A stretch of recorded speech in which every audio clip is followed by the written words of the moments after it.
Hi, I'm doing a very special video here for Restore Honor and Integrity to Ben Salem. I'm sure a lot of you have been wondering my viewpoint, whatever you want to call it, concerning what's been going on over the last couple of months.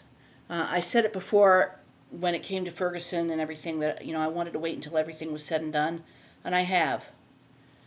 I want to discuss with you a what if, okay?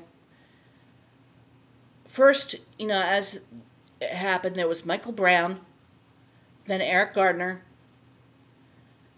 Walter Scott, a young man here in Philadelphia with the last name of Tate, I believe, and just recently Freddie Gray in Baltimore, and there's more I can't name. But basically the theme's still the same. They're all people whose lives were ended at the hands of police. Some were justifiable and others weren't. In particular, the Walter Scott situation. That's becoming very clearly totally not justifiable, and the cop in question has rightly been charged with murder. And Baltimore, I am reserving my judgment on that, but what I'm going to say right now, what I'm seeing, it really bothers me. Ever since all of this, with Ferguson and everywhere else, the one really nasty thing I've seen out of this is not just the rioting and people acting like idiots, but how police officers' lives are being ruined and lives are ending. I mean, you look at what happened with Officers Ramos and Liu, and now this recent shooting of that Queens officer. That really got me. And a couple of months ago, the shooting of Officer Robert Wilson III here in Philly. And I'm sure there's countless more of brave, valiant, honorable police officers who have lost their lives in the line of duty. But I mention these because these are taking place in the midst of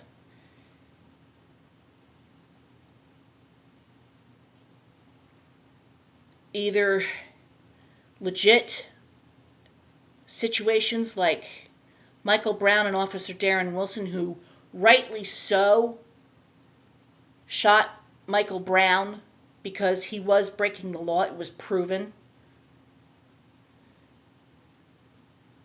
And with Eric Gardner, somewhat the same thing, although I disagree with it. I think somebody improperly used a chokehold. And I think that's why chokeholds in the police force in New York were banned, I believe. Also,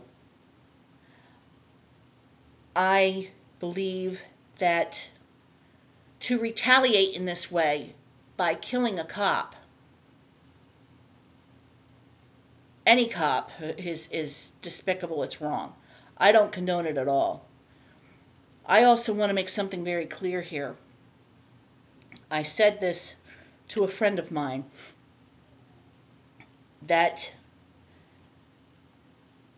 we need to remember that there's no such thing as an honorable, there's no such thing as the perfect cop.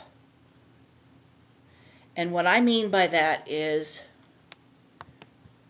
no police officer is an angel. And I think we know that here in Ben Salem. I've gone through it, and I'm not going to waste my time or yours in stating how I feel when I've stated pure and simple that I'm pro-honorable cop, and that's it. My concern with this is that backlash, and I feel like it's starting, that human beings' lives are being put in danger. Whether they have a badge or not, they're being put in danger. I have had this overwhelming feeling, this dread, I don't know how else to put it, of what it would be like if any of these things occurred here in Bensalem. I have a feeling that in the case of Officer Darren Wilson would be hung out to dry. He'd be treated like dog dirt. You know, the same way certain other cops here have been treated because they've done the right thing, and I don't need to name names. I'm also concerned that with legit instances of police officers doing the wrong thing, that it would get covered up. And I've seen, and been shown instances of that happening. Case in point, Joanne Lewis. Her family, I believe, is still wanting some justice.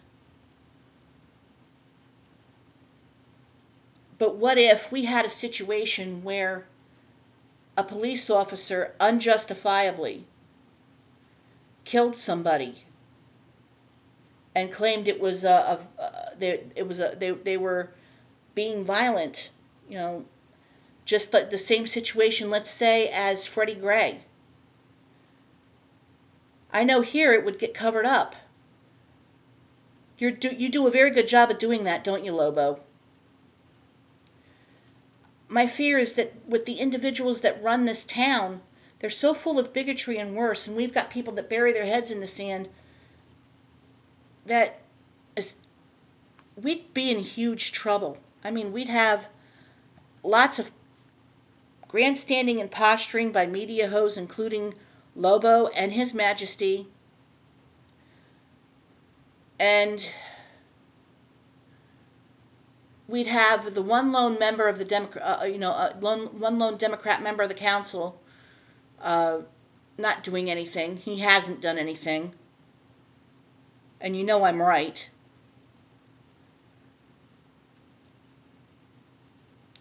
There'd be all this talk of having body cameras, more cameras in cars, the whole 9 yards. I mean, if this were to have happened, where somebody was put in the back of a wagon here in Bensalem, after it basically after it being found, especially found out no just cause for arrest, but being put in the back and not being secured properly, being treated to that quote-unquote rough ride. And I know I've heard and seen while he had that spinal injury beforehand. I have news for you.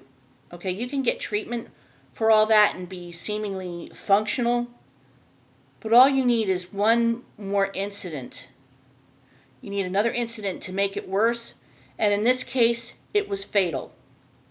And it was on the part of these 6 police officers. And by the way, if you notice the color of their skin, race has got nothing to do with this. Evil knows no bounds, and that's why I say again, there is no such thing as the perfect cop. I have a bad feeling that ultimately, if anything like this were to happen here, it would get covered up. Nothing would get done. The police officers involved would be allowed to leave quietly. They'd collect their precious little pensions, the whole 9 yards. And nothing would get done. We'd have a town in waste because of the rioting that would result. We have no valid original emergency management plan here. In short, we'd be screwed. And I have offered my own solution to that. It's called find a helmet and put on the stinking helmet. Again, we've got a mayor that thinks he's king and that he should rule for life, that he's entitled to rule here for life. And we have a public safety director that thinks he's above the law. He fancies himself another Chief Ramsey, or worse yet, the former commissioner of the New York Police Department during 9/11. and even is thinking of himself as the next mayor, I hear. Well, I highly doubt that's going to happen in this town, Lobo. Not if enough people speak out, and I know that there are plenty that would. I think if the current situation, not only with what happened with Walter Scott, which that's another thing, and as well as what's going on here in Baltimore, again, nothing would get done. It would get covered up. I know it. And that would be, what would be even more tragic, let's put it this way, is the members of council, including that one lone Democrat, would either go along with it and or say nothing, because that's in their nature, and that's even more tragic. Bottom line here, in short, Bensalem would continue to be ruled by evil people and go on being the joke of not only Bucks County, but of Pennsylvania and the whole U.S. And as I said before, I am pro-honorable cop. And I support the police in everything that they do. I know that they've got a hard job, and it's a dangerous one. But I don't condone evil. And again, I say there is no such thing as the perfect cop. We have prime examples of evil individuals in the high ranks of this police department, and you know who you are. Especially one that has apparently been seen on video committing a criminal act with his township-issued SUV. And last I checked, driving while drunk is illegal. Prove me wrong on that one. I feel right now, though, that when it comes to Baltimore right now, that we really need to wait and let all the facts come out. I very much agree on that. But I'll tell you right now, again, I said this before, with what I am seeing right now, it really is heartbreaking. And I really hope that something legit is done on this, that the truth comes out completely, and that justice is done, not just simply for Freddie Gray's family, but that ultimately justice is done all the way around. I want to clue you guys in on something. There's some very factual things concerning police misconduct and police brutality that I've been looking up. There's a very interesting, totally non-biased site called the National Police Misconduct Reporting Project. You Google that. It's also called policemisconduct.net. Go on there and see some very serious instances, some very serious reporting of allegations, factual stuff of police misconduct. I saw somewhere that the top two forms of police misconduct are police brutality and sexual harassment. That's kind of scary. All I'm saying is all sides go in this with a complete open mind. Look at both sides of this, especially those that are completely pro-cop. Because I don't want you to be blinded. I know I'm not. As I said, I am pro-honorable cop. I'll stand on that. But I make it very clear there's no such thing as the perfect cop. So long for now.